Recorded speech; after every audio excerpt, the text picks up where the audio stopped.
პრაქტიკულად ქვეყანა რამდენიც უახლოს მომავალში გადავა ისევ საარჩევნო რეჟიმზე, თვითმმართველობის არჩევნებთან დაკავშირებით, ჯერჯერობით არ ვიცით, რომელი პარტია მიიღებს მონაწილეობას და რომელი არა. ყოველ შემთხვევაში, რაც ცნობილია ნაციონალურ მოძრაობას აქვს მკვეთრი უარი ამაზე, რომ არ მიიღებენ ისინი მონაწილეობას. საერთო ჯამში ხელისუფლება რას აკეთებს იმისთვის, რა უნდა გააკეთოს, ან რომ იმაზე კარგად ჩატარდეს არჩევნები, რომ ეუთომ უფრო კარგი შეფასება დადოს, ვიდრე საპარლამენტო არჩევნებთან დაკავშირებით. აი, ხელისუფლების გეგმაში რამდენად შედის ეს? თქვენ იცით, რომ ბოლო არჩევნები ჩატარდა ახალი საარჩევნო სისტემით, რომელიც გულისხმობდა, რომ დანერგილი იყო ელექტრონული ხმის მიცემის პროცედურა.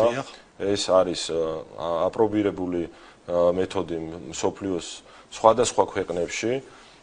შესაბამისად, ის რომ დღეს ოპოზიციური პარტიების მხრიდან და ჩვენი ოპონენტების მხრიდან კეთდება განცხადებები, რომ არჩევნები არ ტარდება სათანადო დონეზე, ჩვენ საპასუხოდ შეგვიძლია ვთქვათ, რომ საქართველოში არჩევნები ტარდება მაღალი ევროპული და ამერიკული სტანდარტით.